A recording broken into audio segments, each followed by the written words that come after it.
Episode 10 में हम देखते हैं सुमी कहती है माफ करना ताकुमी, मैं सिर्फ केंतो से प्यार करती हूँ। ताकुमी बोलता है कोई बात नहीं, हम दोनों फ्रेंड्स बनकर ही रहेंगे।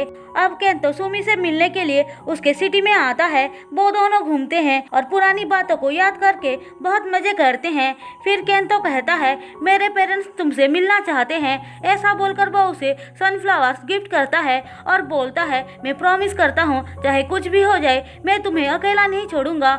वहीं दूसरी तरफ ओइरी ओसामू से मिलने आती है और उनके लिए खाना बनाती है। उसकी हेल्प मामूरो भी करता है। ओसामू उन दोनों को देखकर कुछ सोचता है। अब खाना रेडी होने के बाद तीनों मिलकर खाते हैं। इसके बाद हमें सुमी को दिखाया जाता है। केंतो और उसके पेरेंट्स सुमी से मिलने आते हैं। उसके सामने तो वो लोग कुछ नहीं बोलते हैं, लेकिन जैसे ही बाहर आते हैं केंतो के डैड उस रिश्ते के लिए मना कर देते हैं, जिस वजह से उन दोनों के बीच थोड़ा बहुत आर्गुमेंट भी हो जाता है, जिससे केंतो बहुत अपसेट हो जाता है। अब सीन शिफ्ट होकर हमें रिसा को दिखाया जाता है।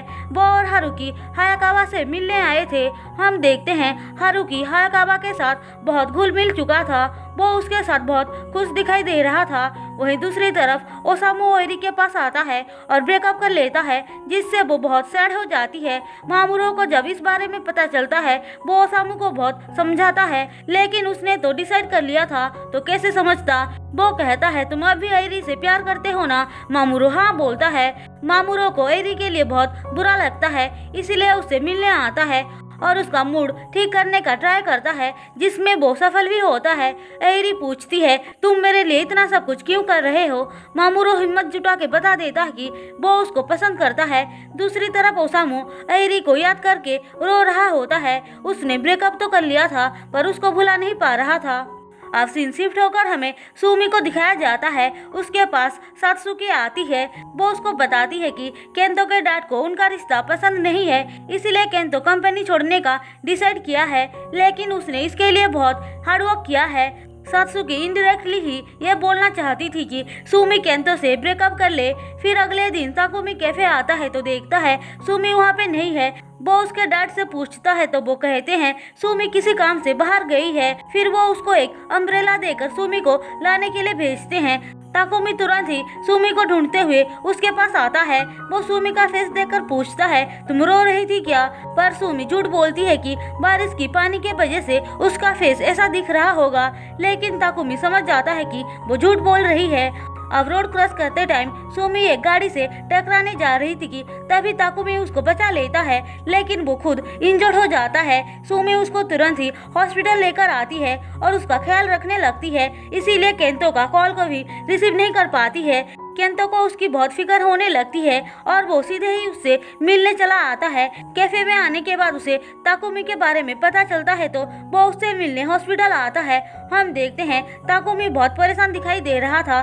सुमी पूछती है क्या हुआ तुम्हें। ताकुमी बोलता है डॉक्टर ने बताया कि मेरा लक कभी ठीक नहीं हो पाएगा, ये पहले जैसा नहीं होगा और मैं कारपेंटर का भी काम नहीं कर पाऊंगा। सुमी को ये बात सुनकर बहुत बुरा लगता है। ताकुमी बोलता है क्या तुम प्लीज मेरे साथ दोगे, मैं तुम्हारे साथ रहना चाहता हूँ। सुमी को उसकी हालत देखकर बहुत बुरा लग रहा था, इसलिए हाँ बोलती है। हम देखते हैं केंतो बाहर खड़ा होके सब कुछ सुन रहा था। अब सुमी हॉस्पिटल से वापस आती है तो उसके डर बोलते हैं तुम्हारे लिए केंतो वेट कर रहा है। सुमी उसके पास जाती है तो वो कहता है यह गिफ्ट यहाँ पे तो पहले नहीं था।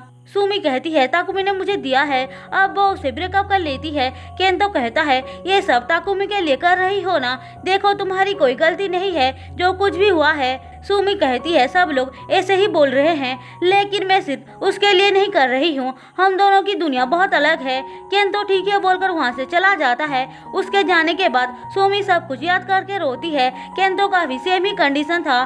कुछ दिनों के बाद ताकुमी डिस्चार्ज होकर वापस आता है तो सुमी उसको घुमाने लेकर आती है। ताकुमी उसके उदास फेस को देखकर पूछता है तुमने केंतो से ब्रेकअप कर लिया क्या। सुमी हाँ बोलती है। ताकुमी कहता है देखो तुम गिल्ट के वजह से मेरे साथ रहोगी तो मुझे अच्छा नहीं लगेगा। मैं जानता हूँ तुम केंतो से बहुत प्यार करती हो, तुम मेरी फिक्र मत करो, मैं डेफिनेटली ठीक हो जाऊंगा। सीन यहाँ पे कट होकर हमें एरी को दिखाया जाता है। उसके पास ओसामू आता है और माफी मांगकर बोलता है मैं तुम्हारे बगैर नहीं रह सकता हूँ।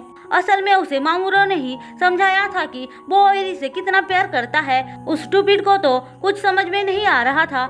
एरी उसे माफ कर देती है और उन दोनों के बीच सब कुछ ठीक हो जाता है। दूसरी तरफ रिसा भी फाइनली हायाकावा को अपने दिल की बात बता देती है कि वो उससे बहुत प्यार करती है। हायाकावा खुश होकर उसे गले लगा लेता है। उसके बाद बारी है सुमी की। हम देखते हैं केंतो अपने डैड से कहता है मैं सुमी को छोड़कर नहीं रह सकता हूँ। फिर वो सब कुछ छोड़ छाड़ कर सुमी को ढूंढने निकल पड़ता है, लेकिन उसे ज्यादा मेहनत नहीं करना पड़ता है क्योंकि सुमी भी उसके पास आई थी। वो दोनों ही एक दूसरे को देखकर बहुत खुश हो जाते हैं।